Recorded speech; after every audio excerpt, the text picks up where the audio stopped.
This is Mike Dilke with the Relaxback UK show. On the Relaxback UK show, we explore all kinds of health topics, so keep listening and enjoy the ride.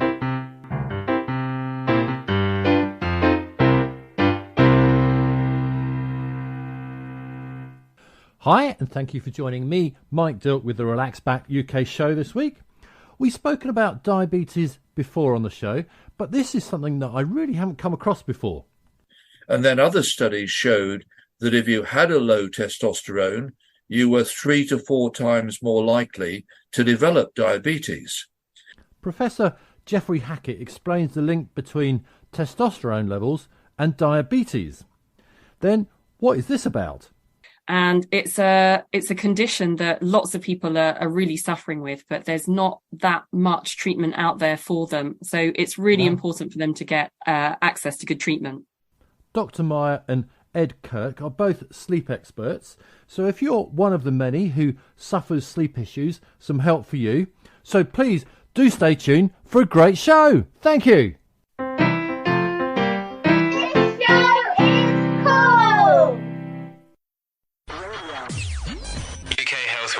The station that makes you feel good.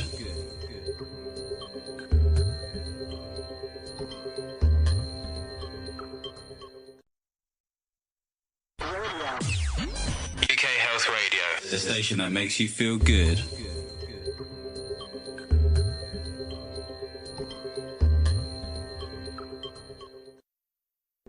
Before we hear from the first guest today, avid listeners will remember a show I did on something called the breather, which is the device to help you to sort of learn to breathe, or really relearn to breathe using your diaphragm a little more efficiently.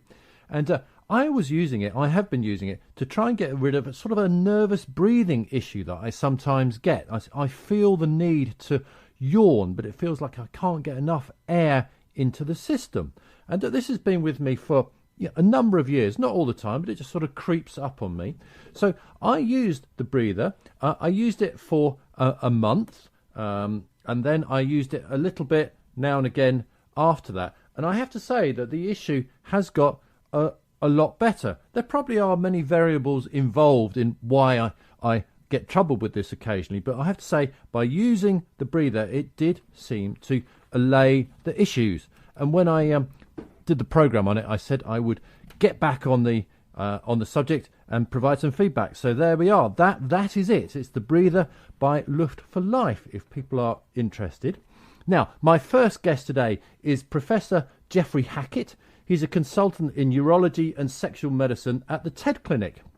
However, the main topic is not urology and sexual medicine, it's diabetes.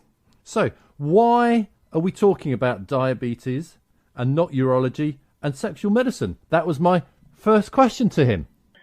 Okay. Well, I started out with an interest in urology and erectile dysfunction, which really goes back to the 80s with the development of drugs like Viagra, which is perhaps the most famous drug in the world. And so I did a lot of Did you buy any shares in the 80s? I couldn't possibly answer that. It's illegal for doctors to buy shares when they're involved in clinical trials. Yeah, right. I would have been locked up for that. But it soon became obvious when we were treating these patients that the vast majority of them actually had diabetes. So it was quite evident from the beginning that there was a strong link between diabetes and erectile dysfunction. And then we realized that erectile dysfunction and low libido were closely related to testosterone. And if you put the three things together, we then found that about 50% of men with type 2 diabetes had low testosterone. And then other studies showed that if you had a low testosterone, you were 3 to 4 times more likely to develop diabetes. So the big question there comes along, whereas traditionally the way to prevent yourself getting diabetes was exactly what you were telling me earlier, was intensive dietary control and lifestyle advice, increase exercise. You can't do much about your family history. So if there's diabetes in your family, you're at increased risk. But you can do a lot about what you eat and your exercise and lifestyle. That's right. But even despite that, you still weren't preventing diabetes. So the big question was then, if you treated the low testosterone level, could you prevent men from developing type 2 diabetes? All right. I'm going to come on to that. I'm just going to interrupt for a moment, just for this example of a person. So Stephen Redgrave, actually, which is kind of what kicked off my interest in this, because he's a very famous rower. He won 5 Olympic golds in 5 Olympics on the trot. So we're not talking a couch potato here.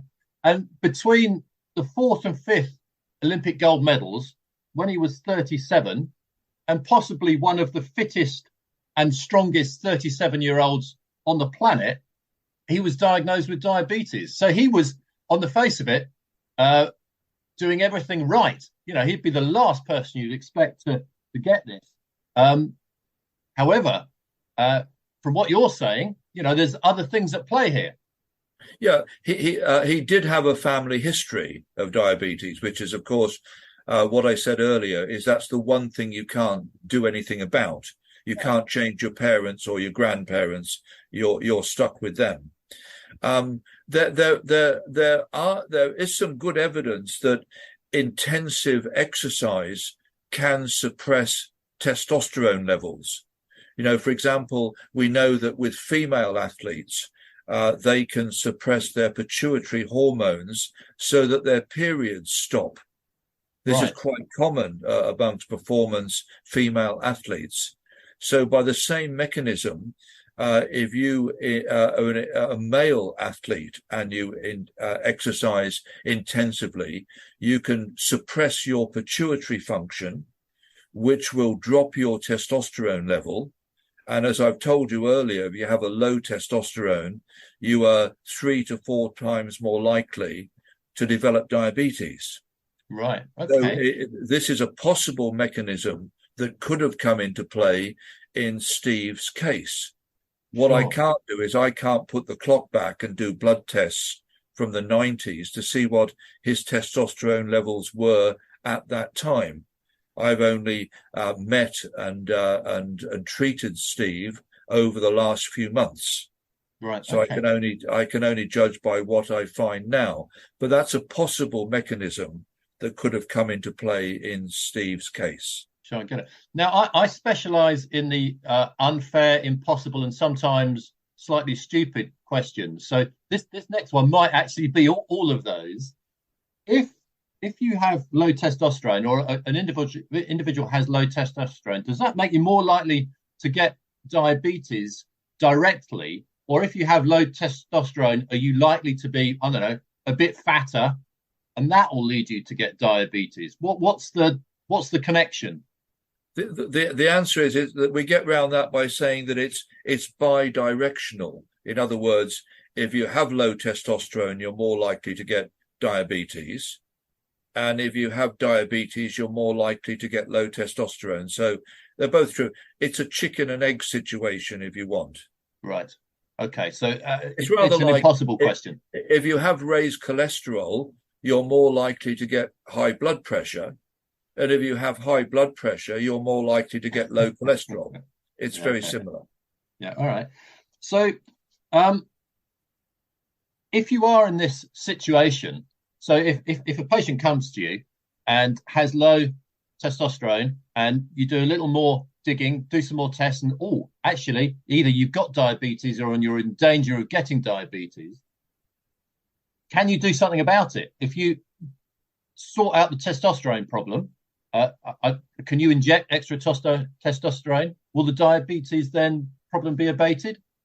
Right. Well, this is where we come to the clinical evidence that you like so much, because I'll point you to a study that was published about 2 years ago from Australia. It's called the T4DM study, which stands for testosterone 4 diabetes mellitus. And this is the biggest study ever done to answer the very question that you've just asked. Oh, good. I like that. And what they did is they had 1,007 men who were picked up as being at risk of developing type 2 diabetes. In other words, they were overweight, they had pre-diabetes, and they randomized them so that half got put on a diet and exercise regime, and the other half got the same diet and exercise regime, plus they got given testosterone injections. The first group got a placebo testosterone injection. So they all thought that they were having an injection that might have been testosterone. Okay. Yep. And they followed them up for 2 years. And what they found was that there was a 40% reduction in progression to diabetes. In the placebo and lifestyle intervention, 23% had developed diabetes within 2 years, which is quite a lot. Mm. And in the testosterone treated group, it was only 12%. So, wow. Almost half. Yeah. And if you looked at the rest of it, the ones who were treated with testosterone also lost weight. They had better quality of life issues, less depression, and they had better sexual function in terms of libido and their erections. Right, so there were multiple physical benefits plus prevention of diabetes, and indeed there was a reversal of diabetes in some of the patients. Fantastic. So this shows testosterone is a serious player in preventing diabetes. I mean, there's a lot of talk about the massive growth in diabetes the world over. In the developed world, in the world that's developing, it's getting quite a problem in India as well. So, I mean, is it feasible that actually the underlying problem is in some way a worldwide lack of testosterone? Well, it obviously doesn't explain the rise in women, but men do have higher rates of type 2 diabetes worldwide, and they have much higher mortality and morbidity. Diabetes affects them more readily. Right. So it's certainly not the only answer to the diabetes epidemic, because that wouldn't explain the increases in women. Right. But it's like anything. There's no magic bullet. There's never one explanation for any disease. Sure. But this is certainly a major player and an explanation as to why men do so badly. Interesting. So from the study that you just mentioned, the one in Australia, could one of the thoughts leading on from that be potentially that there is a huge sort of group of people that aren't yet diabetic, but could potentially become diabetic, and actually it might be quite easy to prevent that? Well, this is exactly what my interest is. There are probably about 2.5 million men in the UK walking around with pre-diabetes who haven't yet been diagnosed. Right. And it's how you get to these men.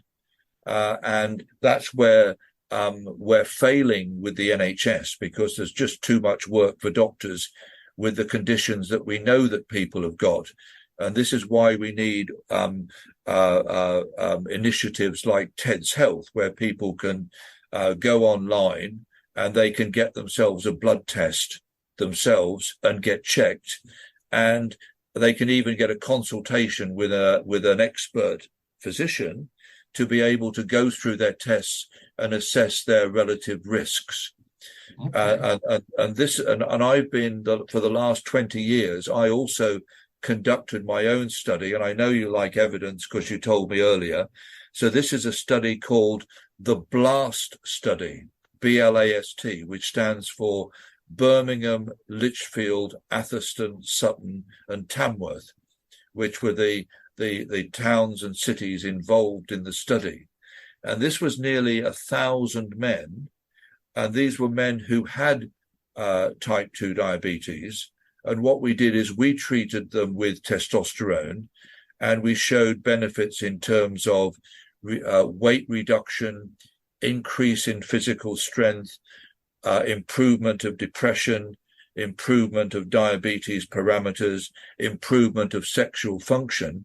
But most importantly of all, we showed after 4 years a significant reduction in mortality. Right. In the men with diabetes and low testosterone, 20% died within 4 years. In the group that we treated, only 3.5% died in 4 years. Right. So if you look that up, that's called the BLAST study. Okay. Right. I think I might put a link to that in my blog or other kind of stuff that goes with this show. That's extraordinary.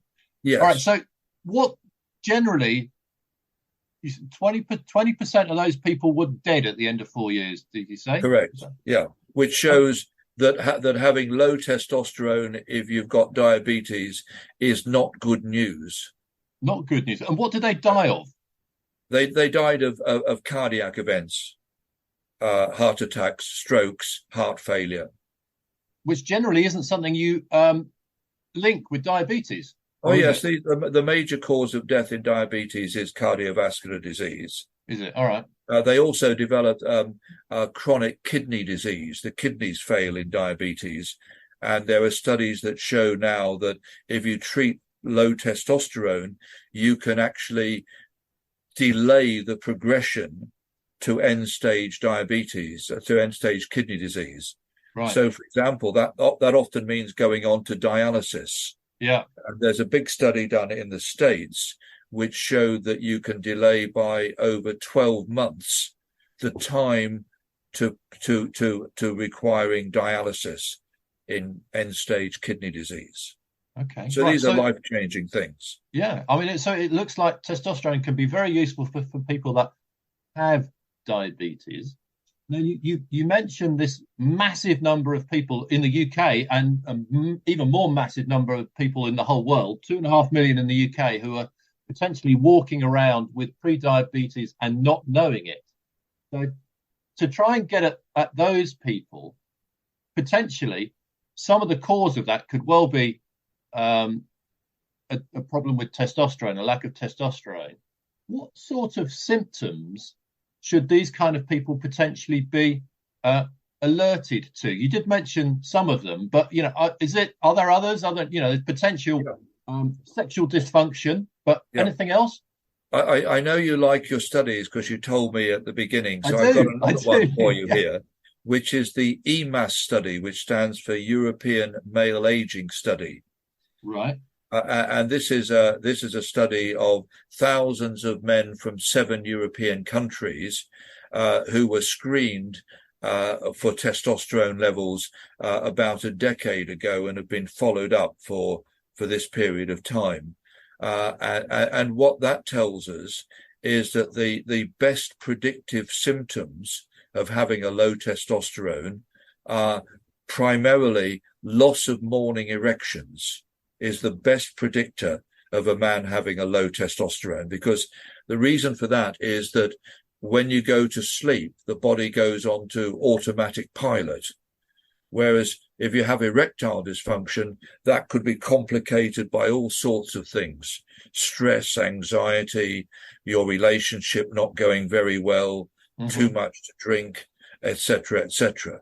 But the erections that men should get when they wake in the morning, which some men might find slightly annoying when they try to go to the loo, that's the best predictor of whether your testosterone level is okay.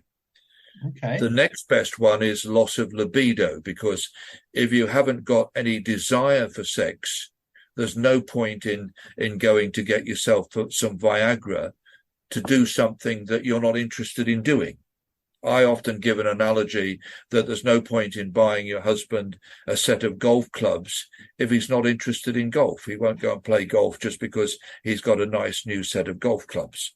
You've got to want to do something in the first place. So those are the best three symptoms to predict. And when you get on to the others, such as, tiredness, loss of energy, loss of motivation, poor sleep, depression, night sweats, mood swings, they're less specific. And what I find in my practice is that GPs overdiagnose depression in these men and put them on an antidepressant.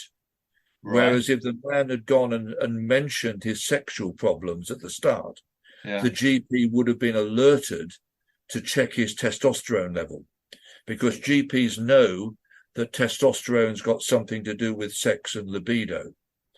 But if the man doesn't mention it and the GP doesn't ask, it's not surprising they make the wrong diagnosis. Sure. And you put them on the antidepressant and things get worse. Yeah. So, I mean, this sounds like it could be, a very large problem that is leading on to a lot of men, getting all sorts of things that they don't necessarily need, but also leading on to them getting diabetes. I mean, so again, another virtually impossible question, which you've probably got a study up your sleeve to answer. I've got a few more up my sleeve. If you want great, good. So, are there any estimates of how many men, say in the UK, that this could actually be affecting as far as the diabetes is concerned?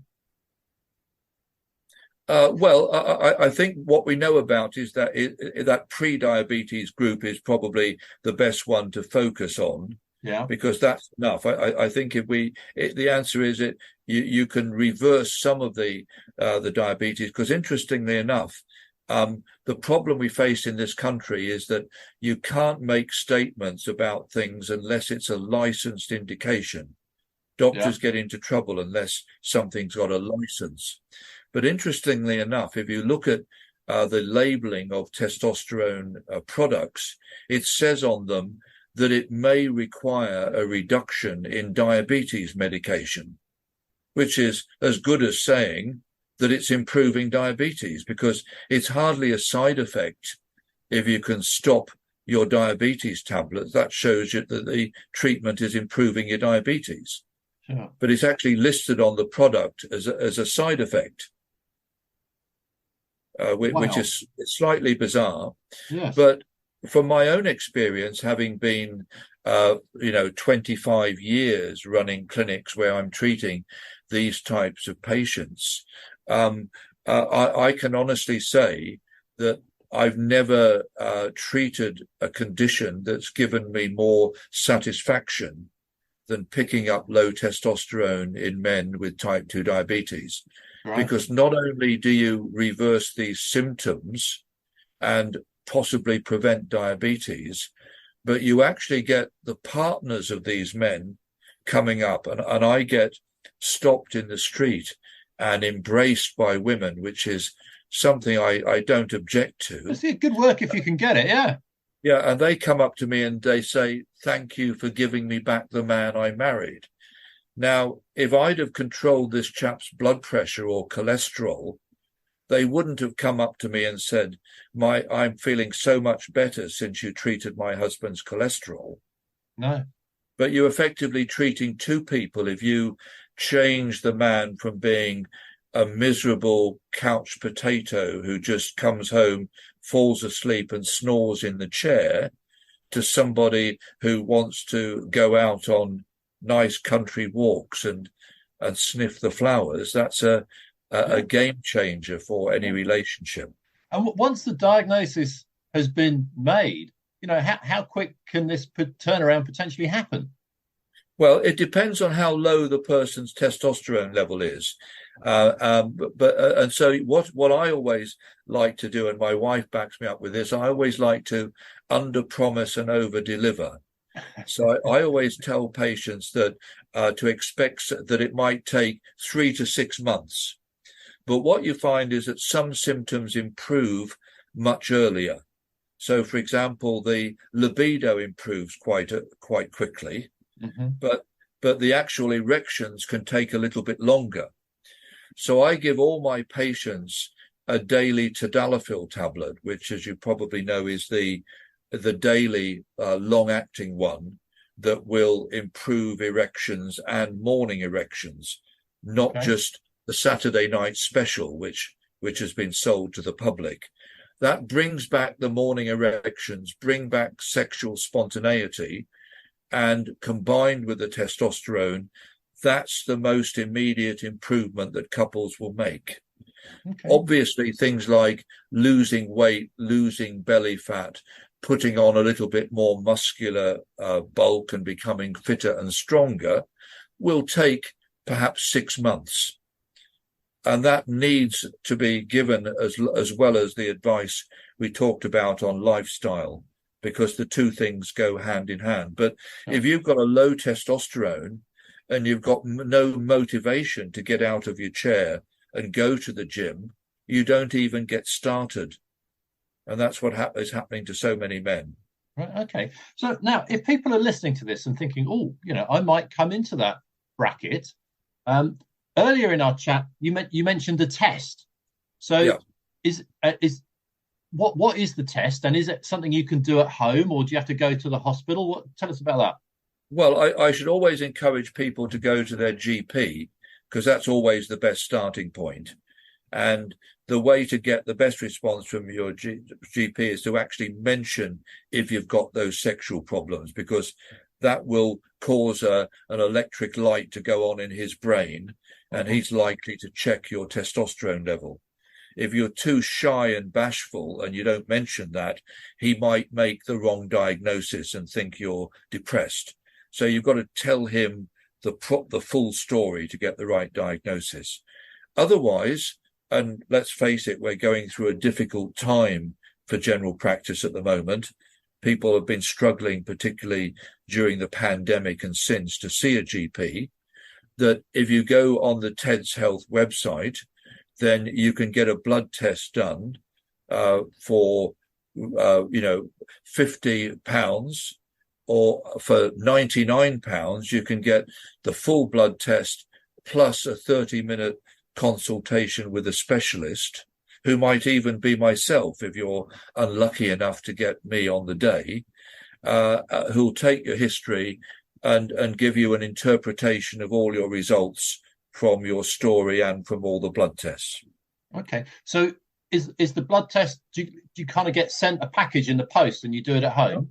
Yeah, you get a kit arrive in the post, and you can do it on a thumb stab.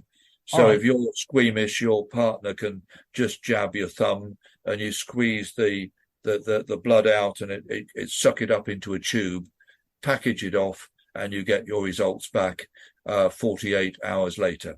All right. So you don't need much blood at all, just a little drop. Don't need much blood at all. No. Okay. And then if it does show that it's low, then the second test might be done on a full blood test, because we might need to check some more things.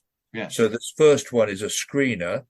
If it's low, we'll do some more blood tests on a sample taken from a vein, and that can be either done through your doctor or through attending a centre to get it done.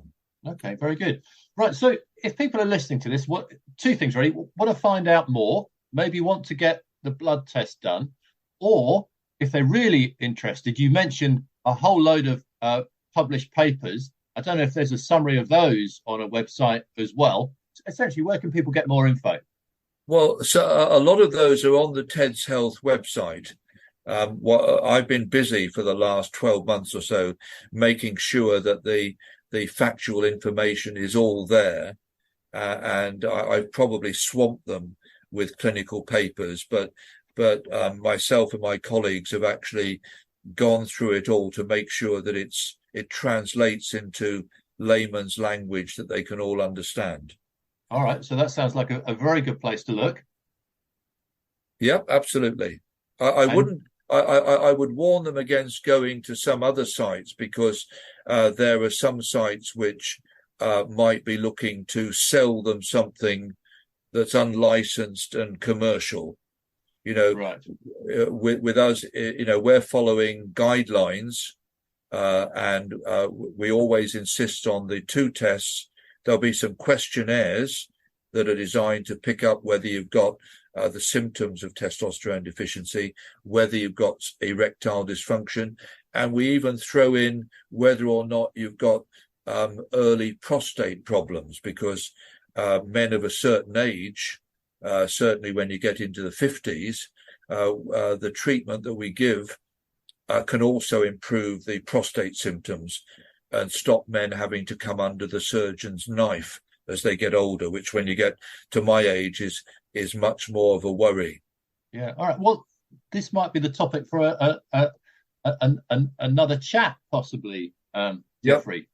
I didn't set it up, but I do have papers on that one as well. Perfect. Well, yeah, maybe we can chat about that another time. But for this particular topic of testosterone by itself, actually, we went on to, and testosterone and the link to diabetes, I think that's potentially very important and could help a lot of people. So many thanks. I think this is absolutely huge, and I hope you find it's a game changer for you. Thank you very much indeed. UK Health Radio, the station that makes you feel good.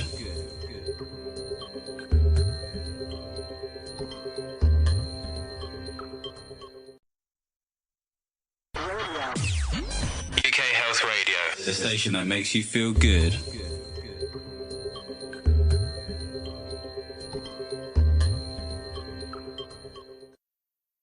So my guests who are sleep experts are, first of all, Dr. Meyer. She's a clinical psychologist and helps people with sleep. And Ed Kirk, he is master of the mattress. And I started by getting them to explain a little more about exactly what they do and how they help people. What is master of the mattress? Because I've got to say, it sounds like some slightly dubious 80s soft porn film title. Not at all. So, I mean, I've been working in the bedding industry for a long time now, seen a lot of different mattresses, a lot of different designs, a lot of different sleep products, a lot of different pillows, but currently been working for Sealy for the last 9 years, and really working on all of the kind of research that they've done with the Orthopedic Advisory Board to effectively make a mattress that gives us the correct spinal alignment, the best chance of getting a good quality sleep, but not only that, a great choice of comforts and a product that is hugely durable. So I've seen a lot of different designs from a lot of different companies, and that's really what I do. So it's a job title. Master of the mattress is a job title, is it then? It is, yes. I see. Okay. Which they bestowed upon you. Very good. All right, and Dr. Meyer, then you're a sleep expert. Are you an MD, a medical doctor, or what's your background? I'm a clinical psychologist, so I often assess people with all sorts of sleep problems like insomnia and trauma-related sleep problems, and I see people for a range of psychological therapies to help them with their sleep. Right. Okay. And of course, well, just in my little sort of sphere, my world of people that I talk to, it's very common to have trouble going to sleep. It really is. So we know that so many people struggle with insomnia, which is either struggling to fall asleep or stay asleep. And it's a condition that lots of people are really suffering with, but there's not that much treatment out there for them. So it's really important for them to get access to good treatment. Are there any statistics, actually, of just how many people have trouble with this? Well, there's been lots of research done on this, and some reports say up to a third of the population really struggle with sleep, and some reports say even higher, as much as half. So there's definitely a lot of people who struggle with insomnia at some points during their life. And, it's more prevalent at different stages as well. So we know that it can affect women going through the perimenopause. We also know that people in later life can have more sleep difficulties because their sleep has become more fractious. And we also know that teenagers can really struggle with their sleep as well, especially if they are, getting involved in gaming and having lots of technology, which gets in the way of their sleep as well. Yes. All right. Technology. That's a great link into kind of going through some of the things which are unhelpful for sleeping. And you mentioned one right there, technology. Is it because teenagers just stay up all night playing games? or is it a bit more sophisticated than that? Well, it can be. So for some teenagers, they can get into a state of flow, which means that they become more and more linked into the technology, and they find it harder to gauge when they're feeling sleepy. So for some teenagers, gaming can really get in the way. But generally, we tend to define the interactive technologies rather than the passive technology. So we know that passive technology like TV is generally thought to be kind of a bit better for us than interactive technology, like sort of, doing lots of social media on our phones. So just before bed, we try to recommend that people reduce that kind of interactive technology, just to give their bodies a chance to understand that it's time to wind down, that it's time to relax and get ready for bed, and so that any kind of stimulation or alertness that might come from the technology is kind of calmed. Sure. No, I get that. But I mean, certainly a lot of people have a TV in their bedroom, don't they? I mean, that's becoming quite popular now. I'm very unpopular in my household because I'm dead against it, and in fact, I've kind of, this is the one thing I've managed to get away with in my family, of putting my foot down. No TV in bedrooms, and amazingly, the rest of the family have sort of taken heed. So we don't have TV in the bedrooms, but I think we're probably a bit of a minority. Yeah, I'm sure you're right. Well done you. I think it kind of depends on how we use TV. So if we use TV as a way of relaxing, then it's not a bad thing to watch a little bit of TV before bed and get relaxed.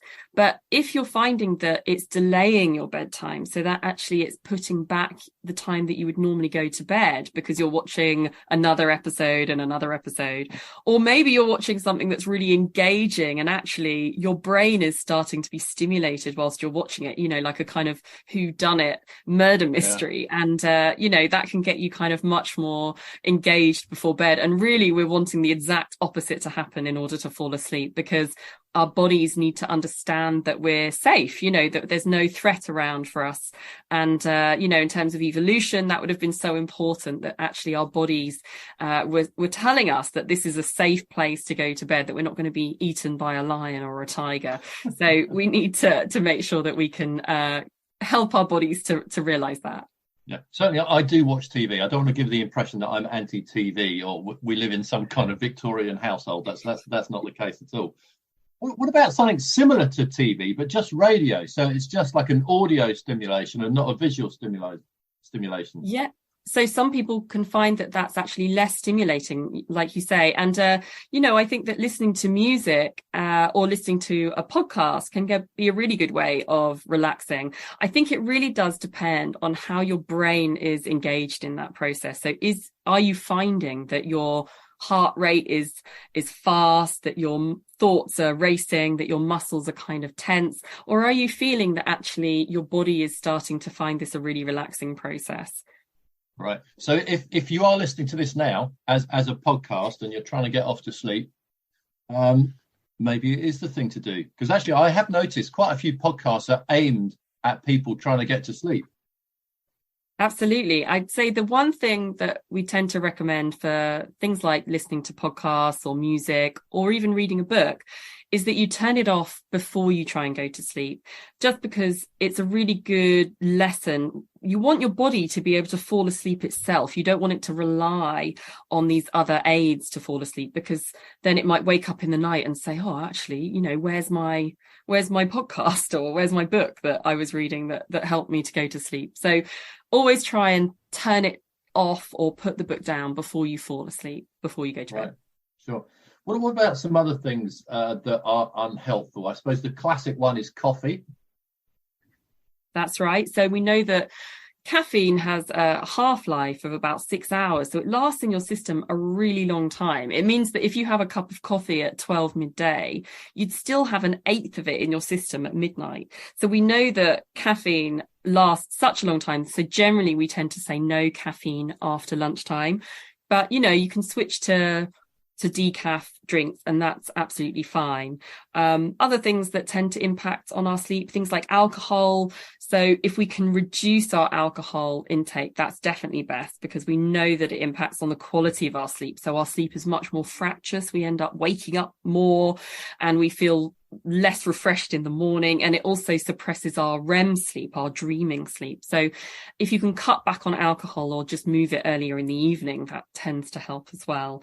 And other things, just like sort of trying to avoid heavy meals before you go to bed, making sure you sort of eat your big meal maybe about 2 hours before you go to bed. That can really help as well. That is an odd one, because if I have a big meal in the middle of the day, I go to sleep, and then if I have a big meal just before I go to sleep, then it's a bit harder to get to sleep. It's kind of that one's a slightly odd one. Yeah, it is. You're right. It's because we can feel the sedating effects of eating. So it can make us feel more sleepy, but it can then lead to a spike in your energy levels, which then, as you go to sleep, can kind of fade off, and it can then sort of disrupt your sleep as your body metabolizes the food. So it's always best to try and do all that kind of major metabolic processing a couple of hours before you go to bed. Sure. One thing which actually I've heard a lot of people talking about, and I think this one tends to get forgotten, is that a lot of people are actually in pain. You know, they might have back pain or whatever, and they might not notice so much during the day because, you know, they're doing day stuff, and then it really kind of comes to the fore when everything else is quiet and they're trying to get to sleep, and they're just kind of in pain and they can't get to sleep. Is that something that you come across?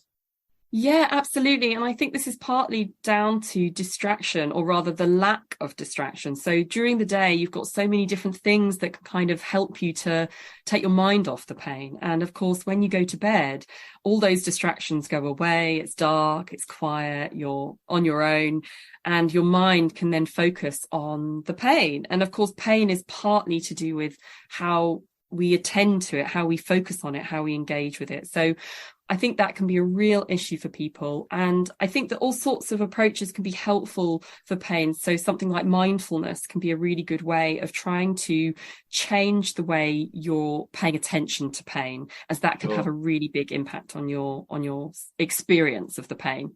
Although I don't know if you've ever tried, I know this isn't not exactly what you were getting at, but if you've tried telling someone who's got bad back pain, it's all in the mind, you're likely to get a slap, actually. Absolutely. And it most certainly isn't all in the mind, but our mind has a brilliant way of kind of diverting our attention. So we've got to try and harness that when we're managing pain. Okay, well, we've gone through some things which aren't helpful. What about some things that might be helpful? Perhaps I didn't mean to ignore Ed, the master of the mattress. Perhaps we can bring him back into the discussion, sort of things that might be helpful.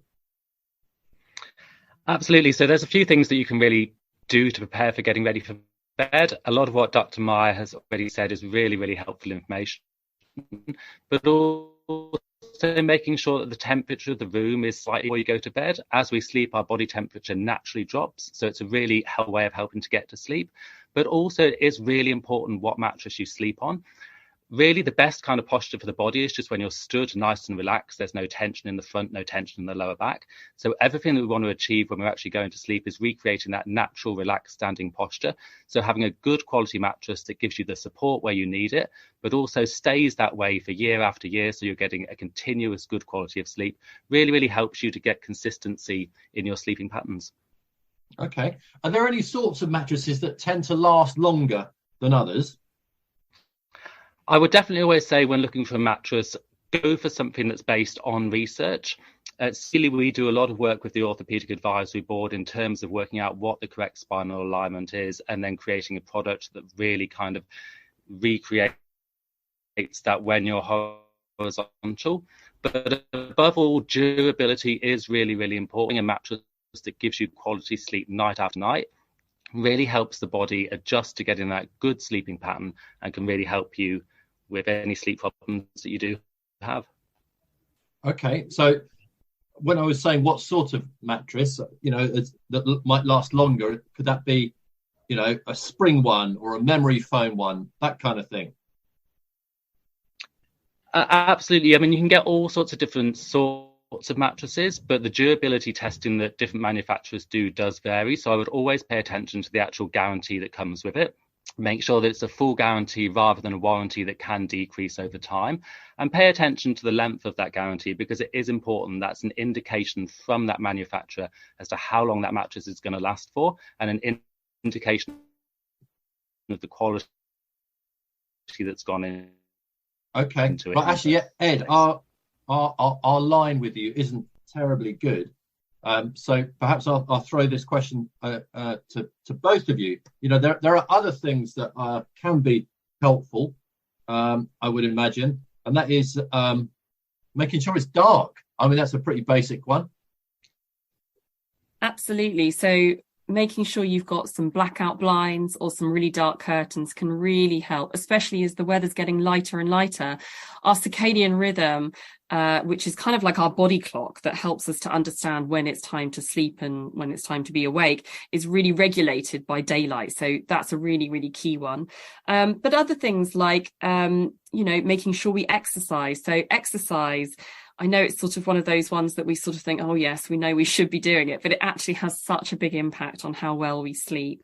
And also making sure that we get up at the same time each day and that we don't have these long lie-ins. The long lie-ins or kind of trying to catch up on sleep. It can be helpful in the moment, but over time, this can really set our sleep routine off on a sort of uneven keel. So actually just making sure we wake up at the same time each day can be really, really helpful. And again, just keeping an eye on where we have our kind of phones and how much we engage with our phones just before bed or during the night. You do hear some stories of how some people say, oh, I only need 4 hours sleep a night or whatever. And, there's been some famous politicians that say that sort of thing.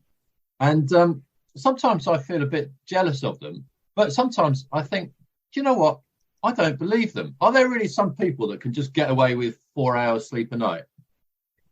Well, there's a big range in terms of how much sleep people need and how much sleep people get. But I mean, I think 4 hours sleep does sound not very much generally. I think you'd only find a few people who'd only need 4 or 5 hours sleep. Generally, I was thinking of Margaret Thatcher. Famously, she used to say she would get away with that. She did, although she did also have little micro naps. And one of the difficult things about Margaret Thatcher, of course, is that she went on to develop dementia. So we know that, and we don't know if that's linked to her insomnia or her not sleeping, but we do know that sleep deprivation does have an impact on things like dementia. So I suppose it's about sometimes we can get away with less sleep, but whether or not it's best for our health is another issue. Is that link between lack of sleep and dementia? Is that proven? Are there peer-reviewed published papers about that, or is it kind of anecdotal?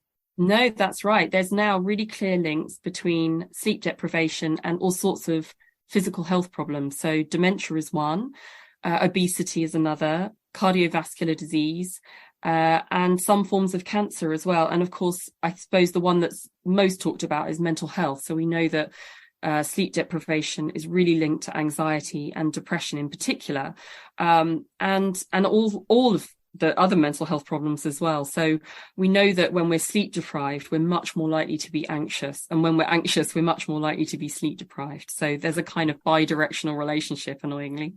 Yeah, easy to get into sort of a vicious circle, I can imagine. Absolutely. All right. So look, I mean, there's no doubt this is interesting, but also very important stuff. You've given us a few little tips there. But if people are listening to this, and by the sounds of things, 1 in 3 people that are listening to this are going to be in trouble with their sleep and potentially looking for help. Where are some good sources, other than listening to this again, where they can get some, real proper help that is, based on science and, just some good advice? I'll answer that from a mattress point of view. Yes, please do. Yeah, go ahead, Ed. Yeah, definitely. So from a mattress point of view, I would say have a look at sealy.co.uk. There's a lot of information about research that we've done into spinal alignment with the Orthopaedic Advisory Board, which makes for some really interesting reading. But on top of that, there's also a tool on there called the Mattress Selector, which really kind of looks into what that individual is looking for in terms of their sleeping position, what's important to them, and comes up with some recommendations so that they've got a really, really good starting point if it is a new mattress that they're looking for. Excellent. All right. Very interesting talking to both you guys. So many thanks for taking the time. Pleasure. Thank you so much. Mike. Thank you very much to the guests on this week's show, and they were Professor Geoffrey Hackett from the TED Clinic and Ed Kirk and Dr. Meyer, both experts on sleep. And of course, thank you to you for listening, and please do have a healthy week until next week. That was the Relaxback UK show with me, Mike Dilke. Thank you for listening, and please do join us again next time.